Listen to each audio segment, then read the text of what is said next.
Tony Dokoupil is set to begin his stint as the lead anchor for CBS Evening News on Monday, and he's urging viewers to hold him and the network accountable. CBS posted a video on Thursday ahead of Dokoupil's first broadcast where he laid out his vision for the program going forward, saying he wants to make sure more than anything and make an effort to represent the perspectives of the average American. Here was some of his message. Here's my promise to you today and every time you see me in this chair.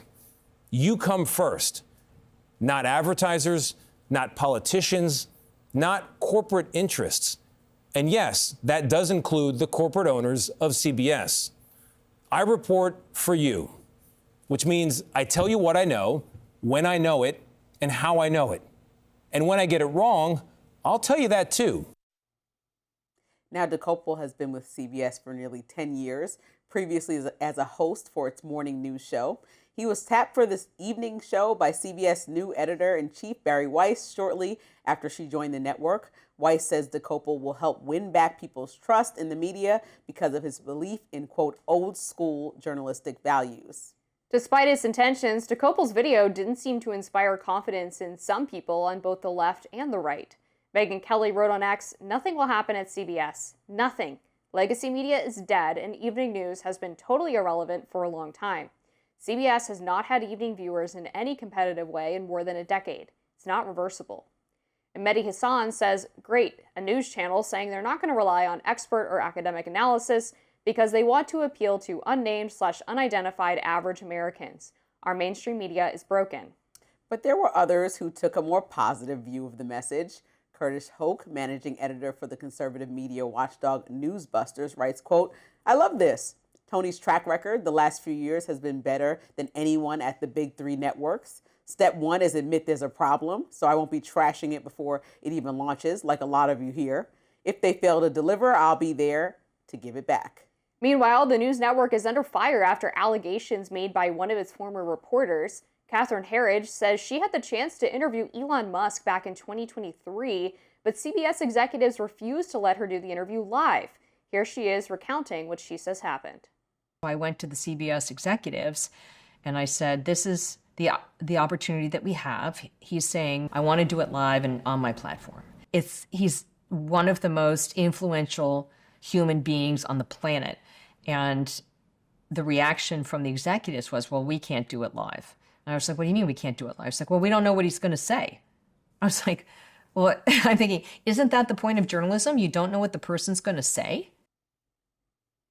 Well, that is crazy. And anytime, anybody who does live TV, even us here, you have a bit of a delay on purpose in case like something goes so crazy, you can just like get out, you know what I mean? Or it might slip a little bit, but you don't have to just continue on. People have like backup program. If Elon Musk went that crazy, I mean, what could he say? I mean, we saw the interview with Don Lemon. That went a bit off the rails, but they aired the whole thing. And neither party really cut it up. It just was what it was. And they were equally both offended. Don Lemon that he lost his job, Elon Musk that he asked those questions, but it was what it was. And so for me, that was a missed opportunity for CBS. And there's been a lot of different things, but there's a lot of criticism around the board. I mean, we talked a little bit about Bari Weiss' decision not to air the piece about CCOT, and you talked about your role overseeing and assignment editing. And sometimes, you know, I thought more about that story, and it's like this. It's kind of telling that she thinks the team is so incompetent that it got to the point that lawyers and everybody, and it's been promoted across the network and then pulled. Like either she's saying that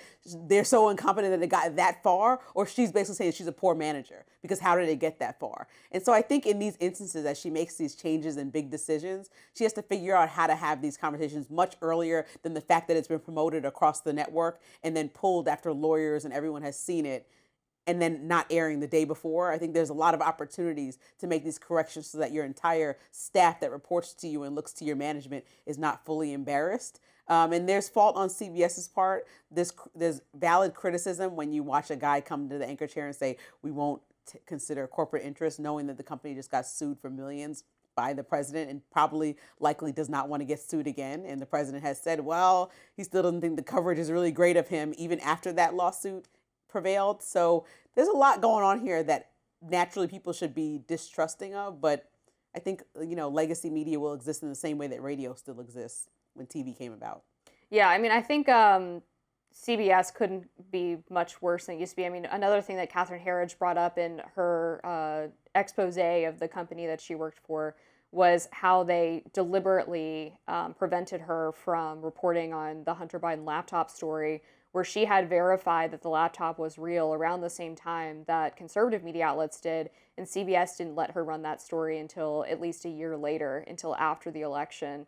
And so there was an active censorship effort on behalf of her bosses. And so it's nice to hear Tony Dokoupil say, you know, we are going to consider a variety of perspectives as we're doing this evening show, because what we saw during COVID was that a lot of the so-called experts or academics that the media was relying on were presenting a certain narrative that actually wasn't really backed up by science. And so it becomes a problem when you're only relying on experts that present a certain viewpoint. So going back to this COVID example, one of the things that was at issue was that people like Dr. Marty Makary, who was at Johns Hopkins, Jay Bhattacharya, who was with, I believe, Stanford at the time, had presented this idea that the lockdowns were not actually useful, and they were basically dismissed as quacks by most of the mainstream media. But then doctors who were pro-lockdown were presented as if they were, you know, the pinnacle of science. And so relying on experts and academics is only useful insofar as they are not presenting they're not using their credentials as a way to advance logical fallacies. Trust the experts is fine, but you have to trust but verify. And I think there was a story recently about one expert in particular that one media outlet had cited like 75 times. And it was like anytime they were writing a story about this one topic, they just knew that they were going to call this one expert. And right, and so that's when it becomes a problem, is when you're just listening to one person's opinion, when really science and academics are places where there's a plurality of opinions, and the evidence can lead someone to a different conclusion than somebody else who has either a different set of evidence or even similar evidence. And I think too often the mainstream media outlets kind of relied on the same small group of voices, which is why their reporting got so far away from what the average person would view as common sense. Yeah, I don't look at it as a slippery slope of doom, that it's going to be open up Pandora's box to go the exact opposite way. I don't think the exact opposite way of the way you describe it is an ideal outcome either, where, okay, we've let so many voices in that now it's like chaos, and, you know, we're acting like two things have the same merit. If somebody is just actually crazy, right, and saying things that are just lies, we shouldn't platform them. But at the same time, yeah, we should bring balance to the conversation. And I think that Bari Weiss is opening up an opportunity perhaps for CBS to be competitive again in a way that it hasn't been in years to some of the other two networks.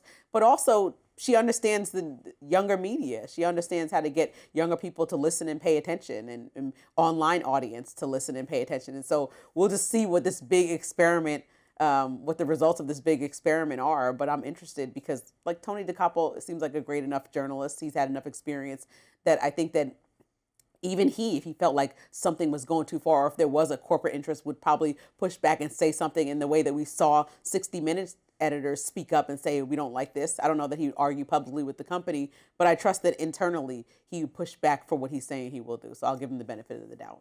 Yeah, I mean, one last quick thing in response to Mehdi Hasan saying, oh, we're just not going to listen to experts anymore. I mean, I think the point is that, let's look at DC crime, for example.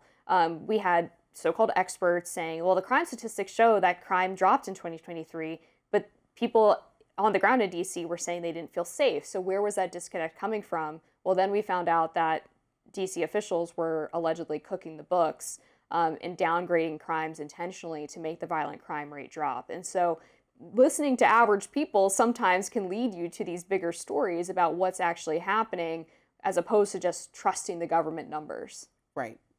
Up next, TV host Andy Cohen had some harsh words for former NYC Mayor Eric Adams on New Year's Eve. Stay with us.